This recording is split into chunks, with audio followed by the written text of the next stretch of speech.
Assalamualaikum warahmatullahi wabarakatuh. Waalaikumsalam warahmatullahi wabarakatuh. Bismillahi walhamdulillah. Wassalatu wassalamu ala sayyidina Rasulillah, sayyidina wa maulana Muhammad ibn Abdullah wa ala alihi wa sahbihi wa mawalah. Amma ba'du, subhanaka la ilma lana illa ma 'allamtana innaka antal alimul hakim. La haula wa la quwwata illa billahil aliyyil azim. Saudara-saudara kaum muslimin rahimakumullah, ada 3 perintah Allah yang berangkai dalam Al-Quran yang menurut para ulama tidak diterima yang satu apabila yang lain tidak dikerjakan. Di antaranya ayat aqimus shalah wa atuz zakah. Yang kedua ati'ullaha wa ati'ur rasulah. Dan yang ketiga ayat anishkurli wali walidaika. Perintah ini merupakan perintah yang berangkai. Aqimus shalah wa atuz zakah. Dirikan salat dan bayar zakat. Artinya tidak diterima salatnya orang yang tidak membayar zakat, dan tidak diterima zakatnya orang yang tidak mendirikan salat. Perintah ini berangkai pada saat salat dikerjakan, zakat apabila sampai haul dan nisabnya harus dibayarkan. Begitu juga pada ayat ati'ullaha wa ati'ur rasul. Taatlah kamu kepada Allah dan taatlah kamu kepada Rasul. Tidak diterima taat kepada Allah kalau membelakangi Rasul, dan tidak diterima mentaati Rasul kalau tidak mentaati Allah. Keduanya berangkai dan tidak terpisahkan satu dengan lainnya. Taat kepada Allah artinya harus taat juga kepada Rasul. Mengamalkan Quran artinya juga harus dengan mengamalkan sunnah. Oleh karenanya sering diingatkan, usaha memisahkan umat Islam dari Islamnya selalu diawali dengan memisahkan umat Islam dari ulamanya. Dan ini bukan urusan baru. Sejak zaman dahulu, orang-orang yang anti kepada Islam selalu berusaha memisahkan umat Islam dengan Islamnya. Caranya pertama dipisahkan umat dari ulama. Kalau cara ini berhasil, mereka masuk kepada tingkat yang kedua, ditanamkan keraguan kepada sunnah. Kalau cara ini pun juga mereka berhasil, masuk kepada bagian ketiga yang terpenting, menanamkan keraguan kepada Al-Quranul Karim. Kalau umat sudah meragukan Al-Quranul Karim, maka tidak ada lagi yang bisa diharapkan. Oleh karena itu, ati'ullah dan ati'ur rasul tidak bisa dipisahkan satu sama lain. Apabila kita mengamalkan ajaran Quran, seiring dengan itu kita juga harus menegakkan sunnahnya. Adapun ayat yang ketiga yang merupakan perintah berangkai ini, anishkurli wali walidaika, kata Allah. Hendaklah engkau bersyukur kepadaku dan bersyukur kepada ibu bapakmu. Bersyukur kepada Allah tapi tidak bersyukur kepada ibu bapak tidak diterima. Bersyukur kepada ibu bapak tapi tidak bersyukur kepada Allah juga ditolak. Oleh karenanya keduanya tidak bisa terpisahkan satu sama lain. Orang yang pandai bersyukur kepada Allah, dia harus pandai juga bersyukur kepada ibu dan bapaknya. Bersyukur kepada ibu bapak artinya berbakti kepada kedua orang tua kita. Kalau kita perhatikan, dan inilah pokok yang akan kita bicarakan pada pertemuan ini, soal berbakti kepada ibu dan bapak. Kalau kita perhatikan, kedudukan kedua orang tua dalam Al-Quran itu tinggi sekali.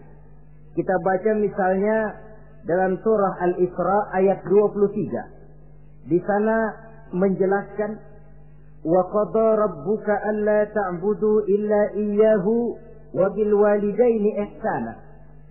Dan Allah Tuhanmu telah memutuskan, telah menetapkan, jangan kamu menyembah selain daripadanya, dan berbaktilah kepada kedua orang tua.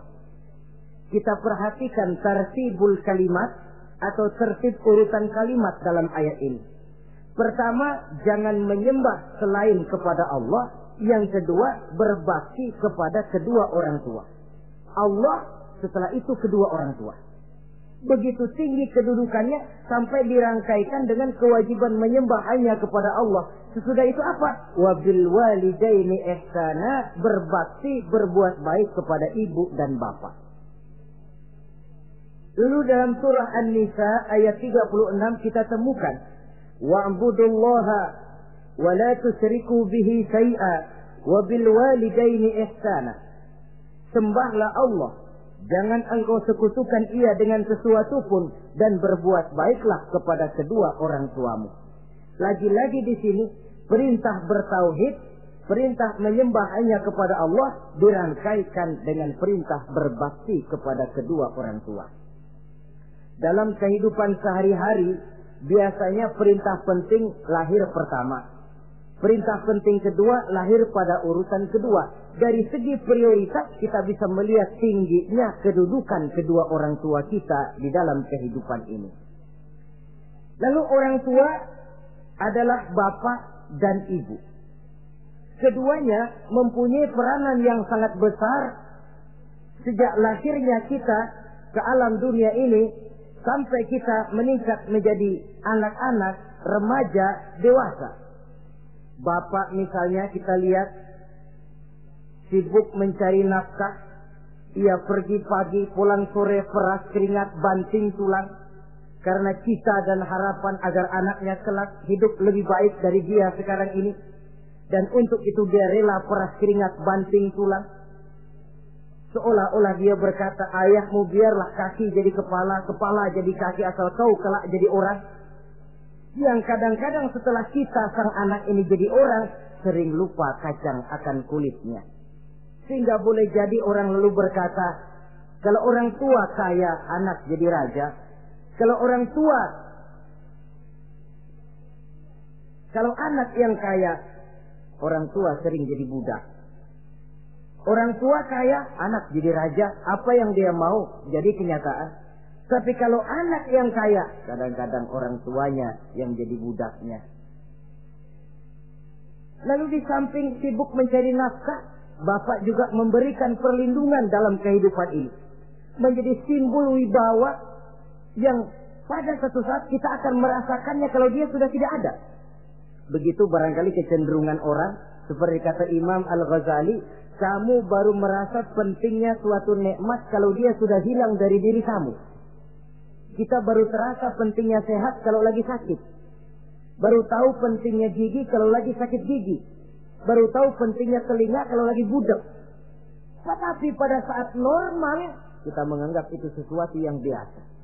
Bukankah keberadaan seorang bapak dalam hidup ini, di samping dia pelindung, juga menjadi simbol wibawa dalam kehidupan di masyarakat? Orang sering berkata, gue bukan takut sama lo, gue segan sama orang tua lo. Masih ada yang disegani, masih ada yang dihormati. Pantas saja kalau kita ambil dari sejarah, ketika baginda Rasul ditinggal wafat oleh Khadijah, oleh pamannya Abu Thalib, gangguan kafir Quraisy makin meningkat. Kenapa? Kemarin-marin mereka mau menghadang Nabi, mau menghantam Nabi, masih mandang Khadijah binti Khuwailid, seorang bekas janda bangsawan. Mereka masih memandang Abu Thalib, orang tua yang disegani. Sekarang dua-duanya sudah tidak ada, apalagi yang mau disegani, hantam saja sudah Muhammad. Itu pun dirasakan oleh pribadi Nabi kita. Saudara-saudara kaum muslimin, apalagi yang namanya ibu, dia lebih banyak menangani kita.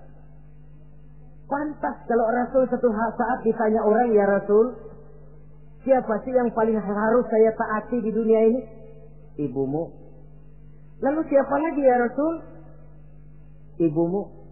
Kemudian setelah itu siapa ya Rasul? Ibumu. Setelah itu siapa ya Rasul? Bapakmu. Ibu, baru bapak. 3 berbanding 1. Kenapa harus begitu? Kita lihat. Pertama yang namanya ibu, sejak proses kehamilannya sudah istilah Quran hamalathu wahnan ala wahnin. Dia mengandung kita dalam keberatan yang bertumpuk di atas keberatan. Berat kuadrat. Bahkan sebelum itu, sejak ngidam anaknya, ibu kita itu sudah kita siksa. Yang kepengen dimakan, yang bukan-bukan. Muntah, nggak karu-karuan. Keinginan yang tidak musim. Sampai ketika terjadi proses kehamilan. Dari hari ke hari hamilnya makin lama, makin berat, makin lama, makin besar. Kemana-mana dibawa. Belum pernah ditaruh. Ah, ini berat, mau ke pasar, taruh dulu sebentar. Tidak. Itu ya, saudara. Orang hamil itu ya. Saya sendiri alhamdulillah belum pernah hamil. Tapi kalau kira-kira 2 kilo, itu ada itu. Umpama pengen ngerasain, cari kelapa yang beratnya kira-kira 2 kilo, gantung di perut kemana-mana bawa. Apa enak kayak begitu itu? Kehamilannya makin lama makin besar, makin lama makin besar. Tidurnya pun sudah serba sulit dan serba salah. Sampai dia kepada saat kelahirannya, saat melahirkannya, berhadapan dengan 2 pilihan. Kalau tidak hidup, mati. Dan seorang suami tidak pernah menghadapi saat-saat kritis macam gitu. Paling-paling waktu istrinya melahirkan, dia cuma nungguin di depan pintu. Bingung, gelisah, tapi masih sempat ngerokok. Si istri sudah pasrah berhadapan dengan kalau tidak hidup, mati. Saudara hadirin yang saya hormati, dalam pilihan itu dia lahirkan anaknya ke alam ini. Dan maha adil Allah. Andai kata pun seorang perempuan kalah dalam perjuangan ketika melahirkan anaknya, dia meninggal, dia mendapat pahala seperti orang yang mati syahid. Sebab orang mati syahid itu ada 3 macam. Ada syahid dunia akhirat. Ini orang yang pergi perang membela agama, niatnya karena Allah, dia gugur di medan perang, syahid dunia akhirat. Tidak usah dimandikan, dikafankan, disolatkan, dikubur dengan pakaian yang dia pakai, yang berlumur darah itu. Yang kedua, ada orang mendapat syahid akhirat. Artinya, mendapat pahala seperti pahalanya orang yang mati syahid. Tetapi jenazahnya tetap wajib diurus seperti biasa. Dimandikan, dikafankan, disolatkan. Hanya pahalanya seperti pahala orang mati syahid. Siapa mereka? Al-Gharik. Orang yang mati tenggelam. Kelelep di kali. Itu mati syahid. Syahid akhirat. Apalagi sahibul hadmi. Orang yang tertimpa benda keras secara mendadak. Mati syahid. Syahid akhirat. Di dunianya tetap wajib diurus seperti biasa. Saudara lagi jalan enak-enak ketiban batu 2 ton. Mati mendapat pahala syahid akhirat, tapi jangan diniatin. Kalau diniatin, saya mah pilih selep aja dah. Lalu nyebur ke kali, mati syahid, tidak. Konyol malah itu, bunuh diri namanya. Nah, di antaranya yang mati syahid itu perempuan yang meninggal pada saat melahirkan anaknya. Tapi masalah kita dalam pilihan antara hidup dan mati, dia lahirkan anaknya ke alam ini. Lalu proses mengasuh dan membesarkan lebih banyak sang ibu ketimbang sang bapak. Tengah malam, bapaknya sudah asik tidur lelap. Si ibu masih saja berkutat dengan anak bayinya. Dibungkusnya pakaian, si anak pun pipis digantinya itu. Setelah itu dijaganya juga dari gigitan nyamuk. Sehingga pepatah bilang kasih ibu sepanjang jalan, kasih anak sepanjang galah. Ini berarti bahwa bagaimanapun upaya hendak menebus jasa daripada ibu, memang sulit untuk tersebut. Oleh karenanya saudara-saudara, pantas saja kalau Nabi sampai 3 kali ibumu, ibumu, ibumu, setelah itu bapakmu. Nah, oleh karenanya apa sebenarnya kewajiban seorang anak kepada kedua orang tuanya? Dengan kata lain, bagaimana kita berusaha untuk berbakti kepada ibu bapak ini? Di dalam kitab Tanbihul Ghafilin ada dijelaskan, lil walidi 'alal waladi asharatu huquqin. Orang tua mempunyai 10 hak terhadap anaknya. Dengan kata lain, kewajiban anak kepada orang tuanya ada 10.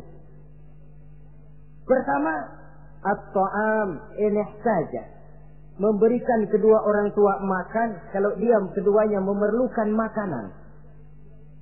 Malah yang lebih ideal dia usahakan agar makanan yang diberikan kepada kedua orang tuanya lebih baik dari yang dia makan sendiri.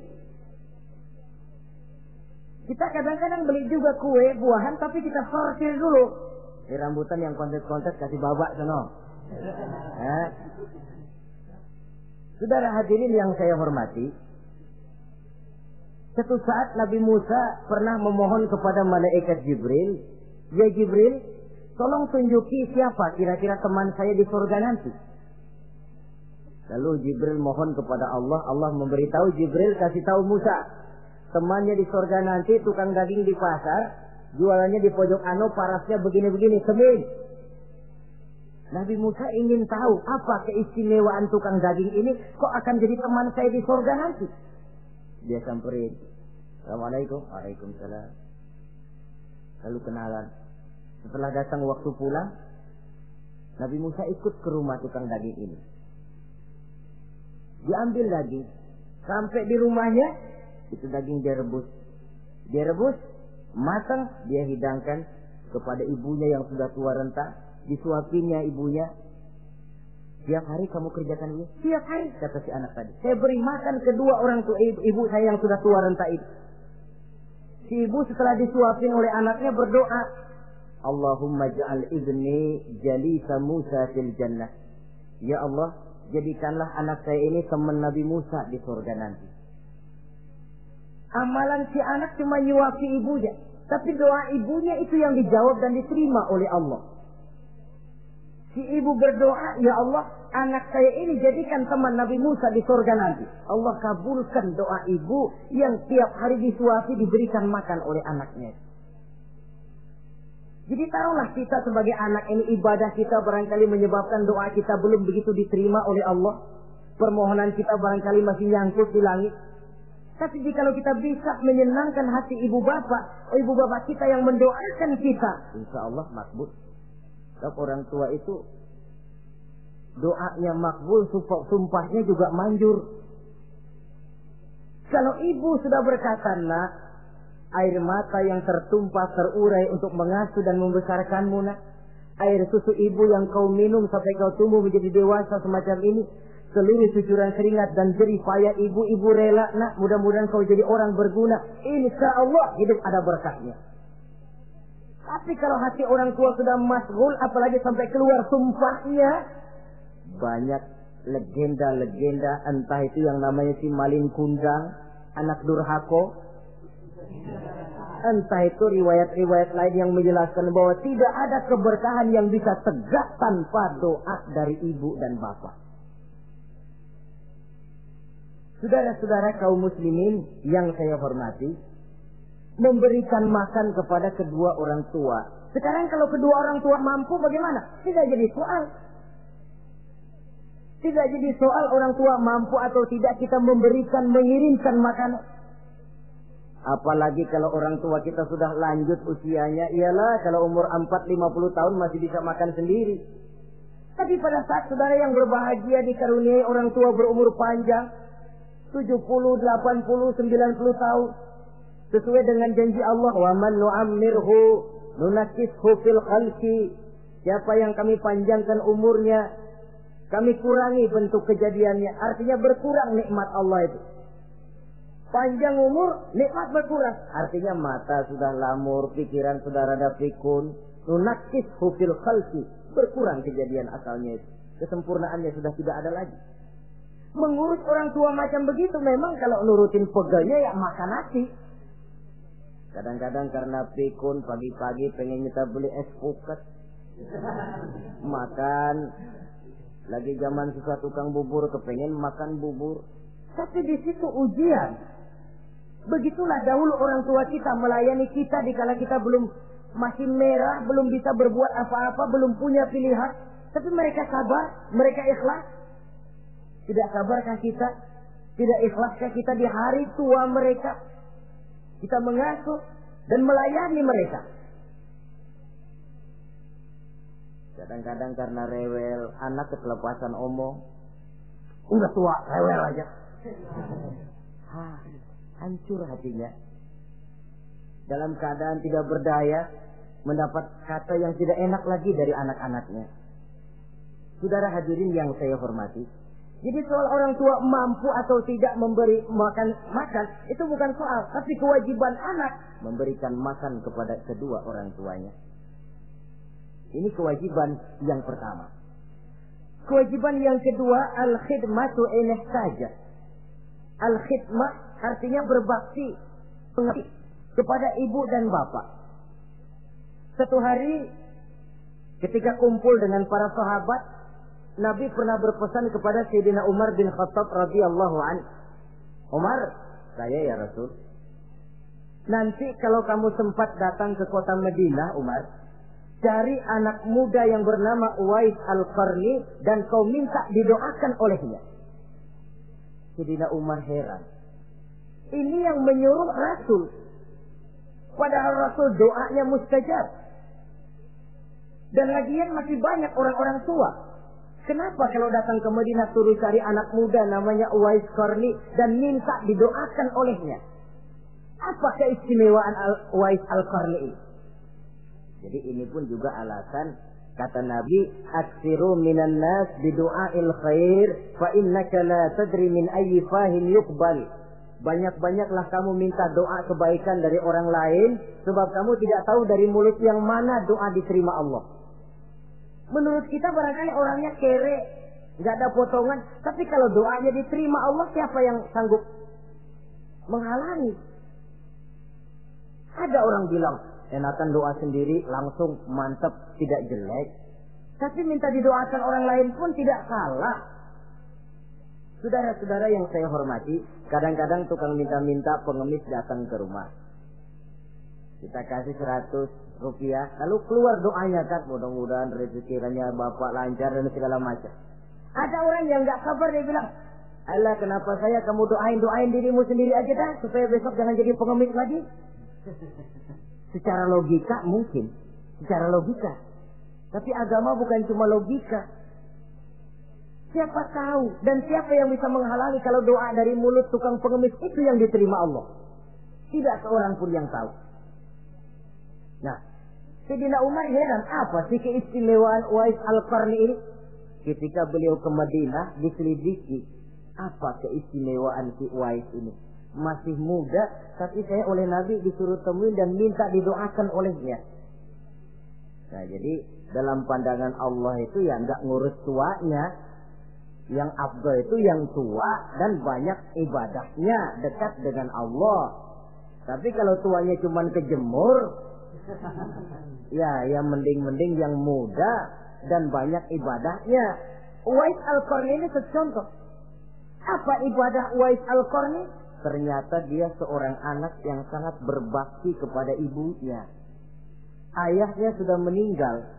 Dia pernah menggendong ibunya dari Madinah ke Mekah cuma untuk bikin haji dan untuk bertemu dengan Rasul. Sayang, tidak sempat bertemu dengan Rasul. Menggendong ibu dari Madinah ke Mekah itu kira-kira 465 kilo ya. Jakarta Semarang. Digendong ibunya.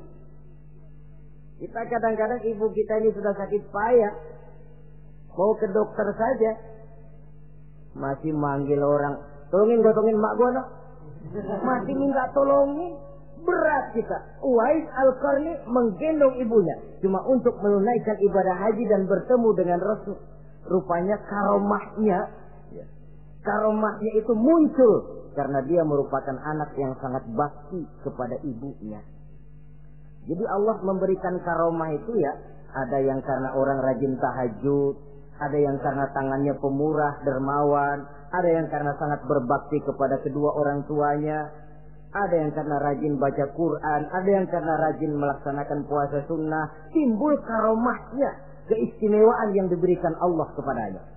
Jadi bakti kepada ibu dan bapak mendatangkan karomah, keistimewaan yang diberikan Allah kepada kita. Kayak Uwais Al-Qarni ini, kalau dilihat dari segi ibadah, dia masih muda, tentu lebih banyak ibadahnya macam Umar bin Khattab. Tapi karena baktinya kepada ibunya, sampai Nabi pesan Sayyidina Umar, kalau kau sempat ke Madinah, cari anak muda bernama Uwais Al-Qarni, minta didoakan olehnya. Artinya doanya dikabul oleh Allah Subhanahu wa Ta'ala. Saudara-saudara kaum muslimin yang berbahagia, kewajiban yang ketiga, al-ijabatu in da'a, menjawab, memenuhi panggilan orang tua apabila keduanya memanggilmu. Menjawab panggilan kedua orang tua. Dan cara menjawab ini pun Al-Quran memberikan tuntunan etiknya. Wala taqul lahuma uffin. Jangan kepada kedua orang tuamu ngomong uff. Uff, hus, oi. Itu dianggap kurang etis.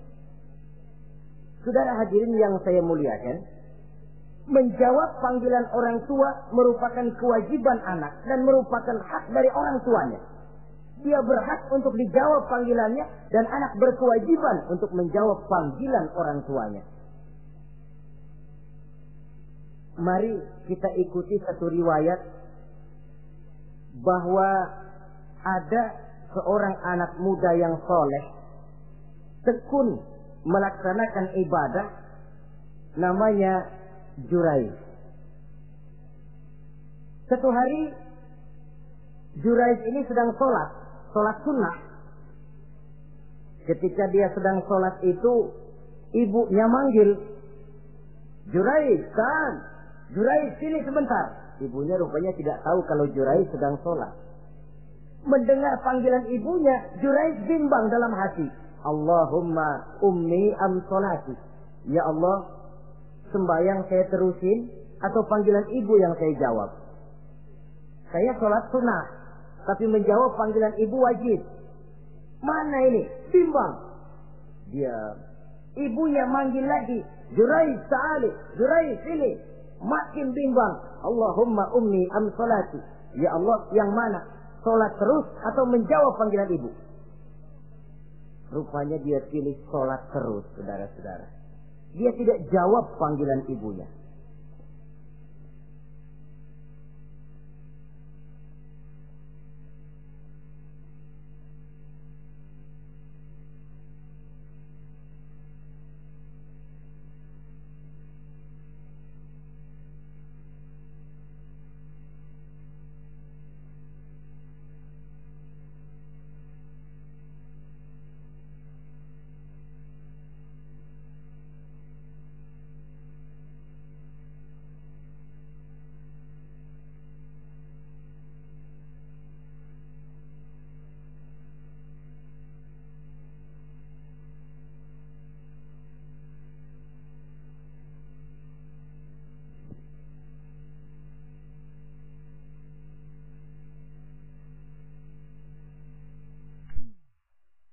Karena panggilannya tidak dijawab ini, mangkel rupanya hati sang ibu.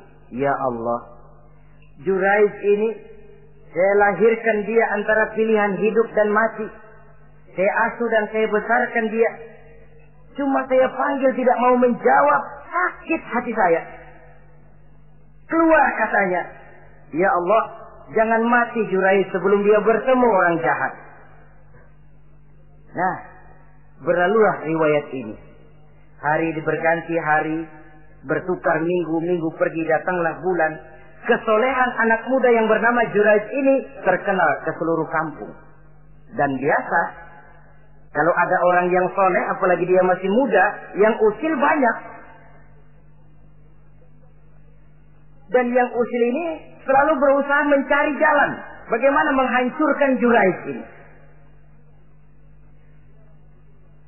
Saudara hadirin yang saya hormati, akhirnya mereka begini aja.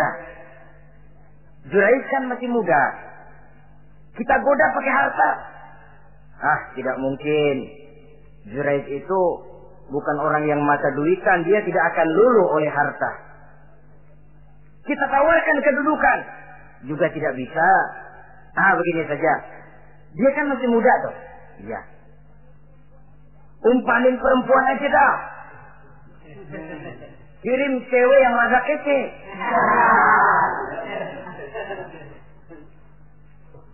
Dicarilah perempuan untuk menggoda Juraid ini.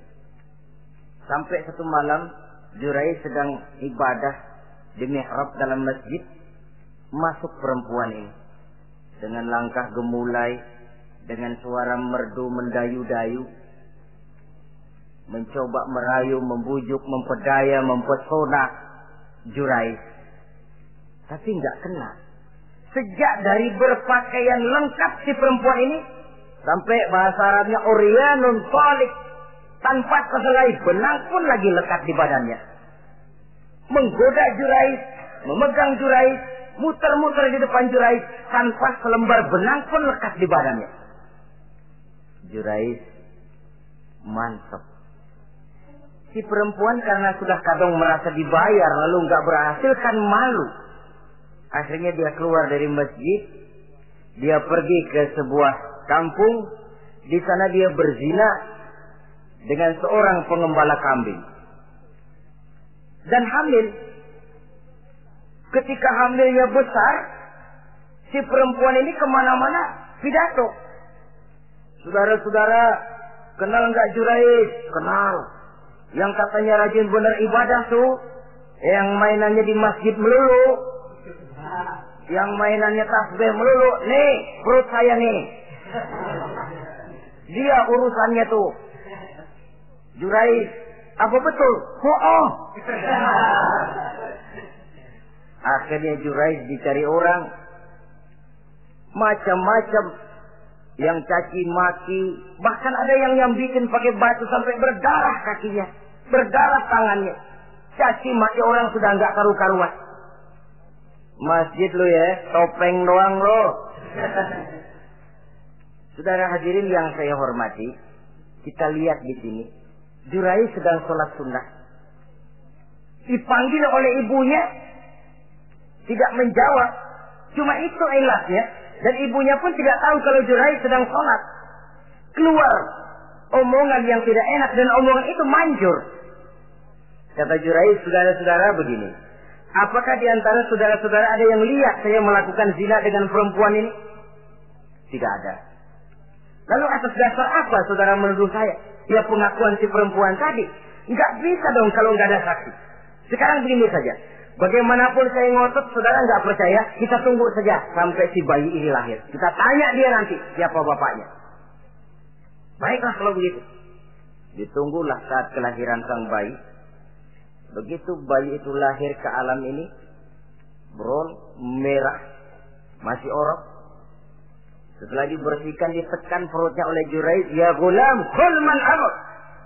Bayi, tolong kasih tahu siapa bapakmu. Dengan izin Allah itu orok, bayi yang masih merah ngomong, bapak saya tukang ngangon kambing di kampung Ano. Kata Juraid tuh kan, gua tuh juga bukan gua ya. Gak percaya sih ente, main sabot aja. Begini akhirnya nih, ternyata sedang sholat sunnah dipanggil, tidak menjawab, ibunya mangkel, keluar omongan tidak enak, itu masih manjur. Apalagi kalau nggak lagi ngapa-ngapain, dipanggil nggak jawab, atau menjawab dengan panggilan yang nyakitin hati, tentu saja lebih manjur lagi ucapan orang tua kita itu. Saudara-saudara yang saya hormati, jadi kewajiban ini al-ijabatu inda'a, menjawab apabila dipanggil. Teorinya mudah ini, prakteknya yang sulit. Pada suatu saat kita sedang menghadapi urusan yang sangat penting, orang tua mandi. Pada suatu saat kita sedang menghadapi tamu untuk sesuatu yang vital, orang tua mandi. Pada saat semacam itu, seperti ada hadis, tuan rumah wajib menghormati tamu. Itu sih mudah dalam situasi normal.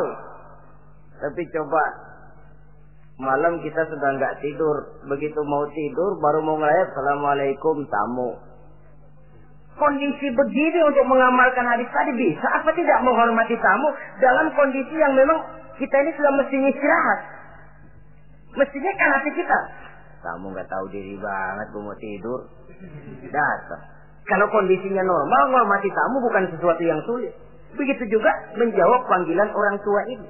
Kalau kondisinya normal, mudah.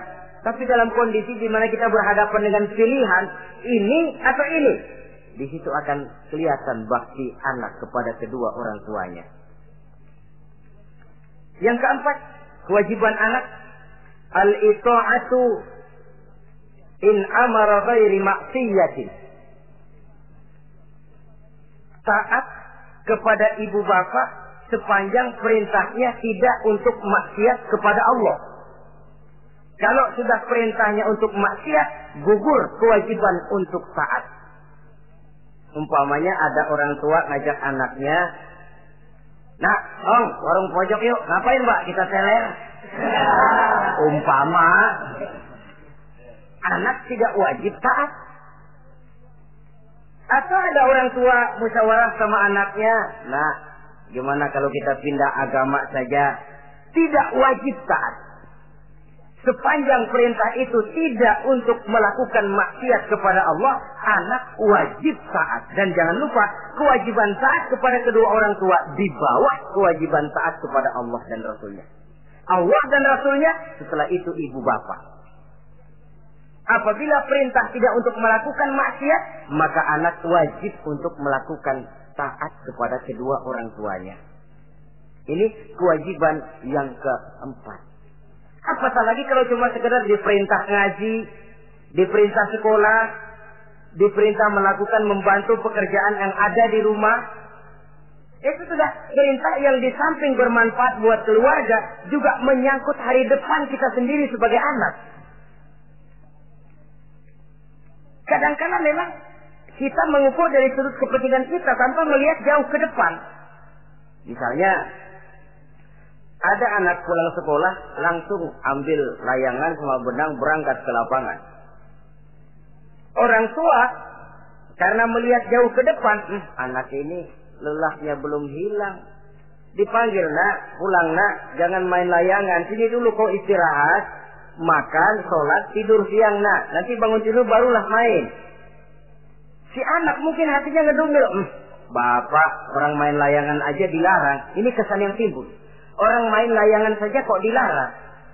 Padahal larangan ini adalah untuk kemanfaatan dan kemaslahatan si anak itu sendiri. Tapi anak tidak mau mengerti. Yang dia tahu, dia dilarang main layangan.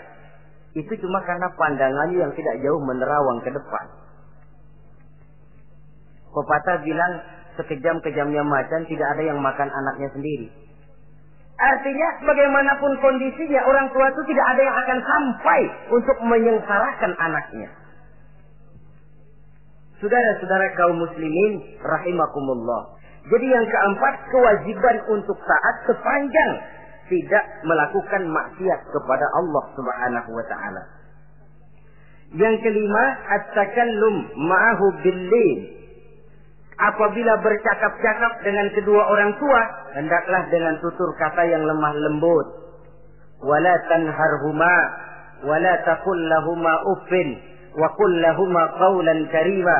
Jangan membentak, jangan uff saja, hus saja, itu sudah tercela dan tidak boleh menurut ajaran agama. Apatah lagi sampai membentak, maaf, apalagi sampai melakukan tindakan kekerasan. Menendang orang tua, na'udzubillah, summa na'udzubillah. Memukul orang tua sendiri, Allah karim. Orang tua yang menyebabkan secara zahir keberadaan dia ke alam ini, sampai hati ditendang, dipukul, dibangsat-bangsati. Tidak ada kedurhakaan yang lebih berat selain daripada kedurhakaan kepada kedua orang tua sesudah orang menyekutukan Allah. Sehingga pantas kalau Nabi memberikan vonis, ridullah fi ridul walidain wa suhtullah fi suhtil walidain. Keredoan Allah di dalam keredoan ibu bapa, dan murka Allah pun berada dalam kemurkaan ibu bapa. Ibu bapak ridho, Allah insya Allah ridho. Ibu bapak murka, Allah murka. Jadi kebahagiaan apa yang bisa kita tegakkan dalam hidup tanpa restu dan doa kedua orang tua kita? Si anak mungkin karena pendidikannya lebih tinggi, pengalamannya lebih luas, pergi ke mancanegara, bisa segala macam bahasa, dididik secara canggih. Tapi apakah itu lalu berarti dia harus memalingkan diri dari kedua orang tuanya? Sama sekali tidak. Disinilah unsur yang namanya keberkahan. Maka sering dijelaskan orang tua adalah keramat hidup. Kita sering ziarah. Ya kadang-kadang kalau yang diziarahi kiai ya lumayan. Kadang-kadang yang diziarahi dukun yang sembahyang aja enggak. Cari mbah ano, cari ambah ano, cari keramat ano, cari keramat ini, cari keramat itu. Dan jangan lupa di beberapa daerah yang namanya kiai itu ya, yang disebut kiai, bukan cuma orang yang ngerti agama. Ya kalau saudara ke keraton Jogja mana segala gerobak namanya kiai. Iya toh, kereta kencana itu. Degung namanya kiai. Lalu jangan lupa itu. Misi Zending pertama namanya juga Kiai Sadrak itu. Kiai, tapi misi Zending. Kalau di sana itu kiai itu panggilan untuk yang dipertua. Kita ziarah cari keramat Mbah Buyut, Mbah Sapu Jagat, Mbah Brojo, macam-macam Mbah. Tapi kita lupa di rumah kita ada keramat hidup. Siapa itu? Ibu bapak kita. Sebelum jauh-jauhlah berziarah ke tempat-tempat yang lain, di rumahku ada keramat yang hidup. Ibu dan bapak kita sendiri. Keramat hidup. Dengan doanya, hidup jadi berkah. Tapi kalau kita sakiti hatinya, hidup ini lalu jadi sempit, jalan bagai tertutup. Maka berbahagialah seorang anak apabila dia sudah sanggup melakukan satu bakti yang bisa menyenangkan hati kedua orang tuanya. Bercakap-cakap, berbicara dengan lemah lembut. Kadang-kadang di sebagian daerah ya sudah jadi kebiasaan manggil orang tuanya pakai elu aja. Bapaknya dianggap CS. Salaman juga main kedet aja. Halo be. Di samtu bapaknya nggak boleh meleng, main buat aja.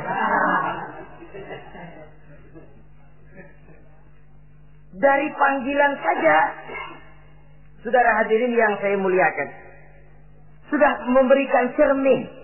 Sebab bahasa adalah cermin dari pribadi orang. Kalau kepada orang tua kita sendiri kita memakai ke bahasa yang kasar, cermin bahwa pribadi kita memang pribadi yang kasar. Jadi pantas kalau agama mengatakan, apabila kedua orang tuamu sudah mencapai usia lanjut, fala tanharhuma, jangan membentak, wala taqul lahuma uffin, jangan berbicara uff, wa qul lahuma qaulan karima, sampaikan berbicara kepadanya dengan qaulan karima, kata-kata yang mulia, bukan kata-kata yang bagus dan indah diminta, qaulan karima, kata-kata yang mulia. Ya Allah, luhur, indah betul bahasa Quran ini. Berbicara kepada kedua orang tua dengan kata-kata yang mulia. Jadi sekedar, itu saja tidak boleh, konon lagi sampai membentak. Termasuk orang tua ini yang mertua.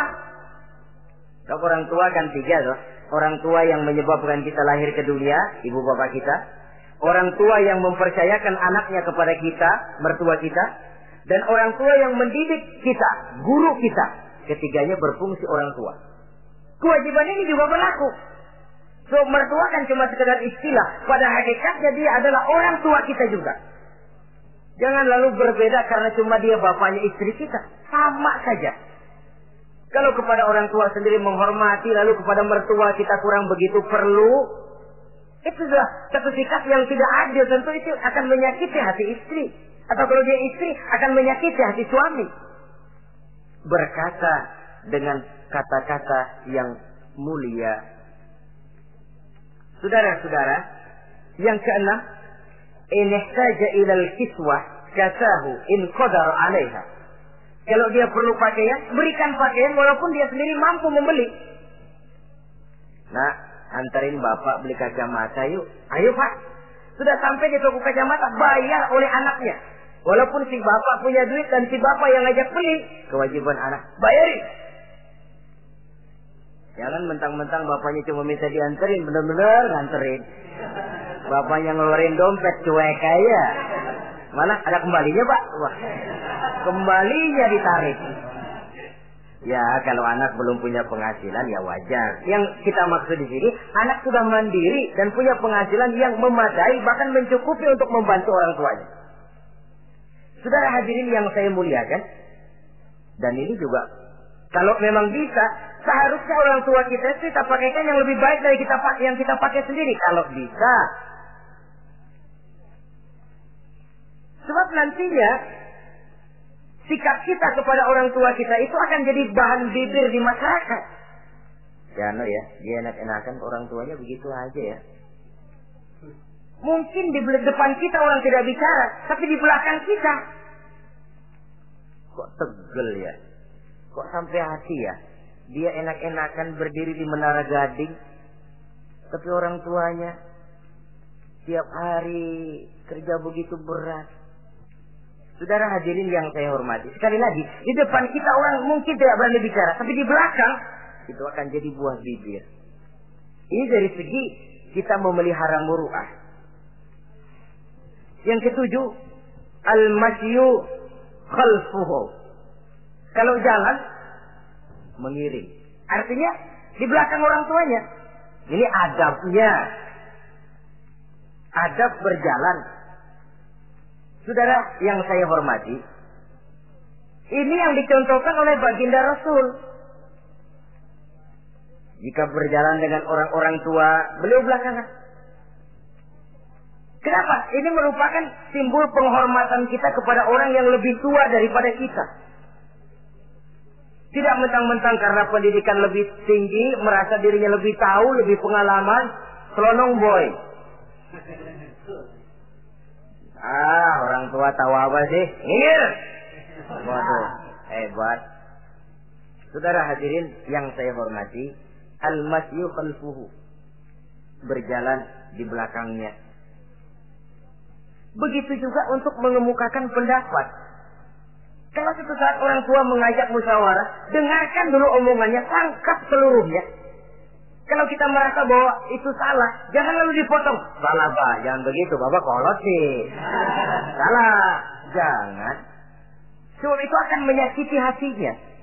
Kalau hatinya terluka, itu sudah merupakan suatu dosa, melukai hati kedua orang tua. Kalau toh dianggap kita diminta mengemukakan pendapat, kemukakan pendapat itu. Kalau menurut saya sih begini. Dan itu memang orang tua yang bijaksana. Dia juga tidak cuma memaksakan pendapatnya, tapi juga minta pendapat dari si anak. Ada timbal balik. Sistemnya komunikasi keseimbangan. Inilah makna ucapan Nabi. Bukan termasuk golonganku, kata Nabi. Orang tua yang tidak sayang kepada anak muda dan orang muda yang tidak menghormati orang tua. Bukan golonganku. Jadi seimbang tuh. Yang tua sayang yang muda hormat yang tua. Tapi yang tua jangan minta dihormati. Ini kewajiban orang muda, hormati. Kewajiban yang tua apa? Sayangi yang muda. Jangan mentang-mentang yang muda harus menghormati yang tua. Lalu yang tua minta dihormati, gila hormat. Tuakan tuaan lo, kalau salaman sama gue cium tangan ya. Pokoknya kalau lo nggak nanya, gue nggak nanya. Mentang-mentang tua lalu pasang tarik. Tidak, mana kalau menurut tradisi Islam ya, tradisi Islam saya katakan, Nabi itu siapapun yang beliau temui, beliau yang pertama kali memberi salam. Sebab bila dua orang muslim ketemu, yang terbaik adalah yang pertama ngasih salam. Si A, si B ketemu. Siapa yang paling baik di antara keduanya? Yang duluan ngucap salam. Jadi berebut ngucap salam. Kita zaman sekarang kadang-kadang kita sudah assalamualaikum, yang nyautin kayak sirawan. Mukanya pakai ditekuk. Kita sudah yang muda mau menghormati, yang tua malah gila hormat. Yang muda jangan cuma minta disayangi, tapi nggak sanggup menghormati yang tua. Sistem keseimbangan. Yang tua sayang yang muda hormat kepada yang tua. Kalau ini terwujud, nikmat kehidupan bermasyarakat ini. Kadang-kadang kan pincang, yang tua nggak sayang sama yang muda. Ada bakat-bakat terpendam yang mau maju dianggap saingan. Kalau yang begini maju rusak gua nih. Lalu diseken.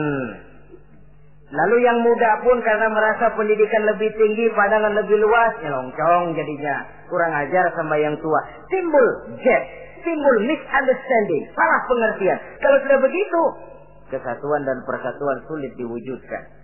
Maka usaha pun lalu tidak seperti yang seharusnya. Saudara-saudara yang saya hormati, yang ke-8 sekarang, kewajiban anak itu apa? Al-irda'u lahu bima radiya li nafsihi. Mencari keredoan dari orang tua tentang sesuatu yang dia ridho. Artinya, orang tua kita senang apa? Kita berusaha senang itu. Mengukur orang tua itu dengan diri. Ukurannya diri. Yang orang tua kita senang, kita berupaya senang.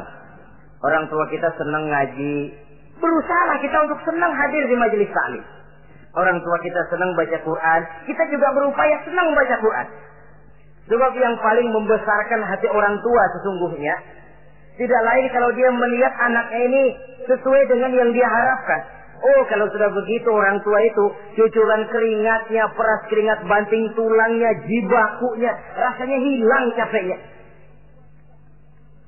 Kebahagiaan orang tua tidak cuma kalau anaknya jadi kaya lalu mengantarkan makan, minum, buahan, peralatan yang serba lengkap, tidak. Lebih dari sekedar itu orang tua berharap dia bisa menerima pensiunan pahala dari meninggalkan anak yang soleh. Alangkah indahnya jika orang tuanya nanti wafat meninggalkan alam ini, anak-anaknya mengurung bumi di sekelilingnya, memimpin orang tuanya membacakan syahadat. Anak-anaknya juga yang memandikan, anak-anaknya yang menyolatkan, anak-anaknya yang menurunkan dia ke liang lahat, anaknya yang mendoakan. Alangkah nikmatnya orang tua macam itu. Tapi kan langka. Di samping karena memang orang tua kurang mengarahkan, anak pun kurang perhatian ke arah itu.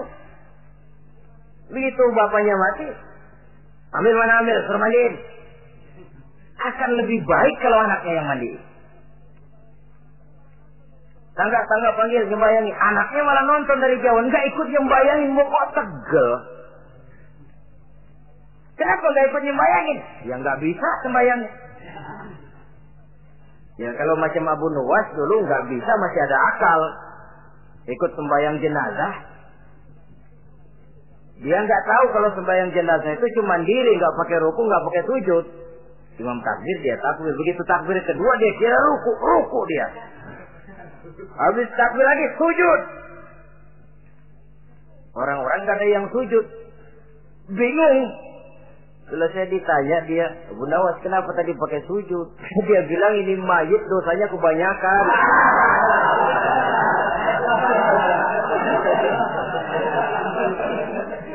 Jadi kalau nggak pakai sujud dosanya nggak diterima katanya.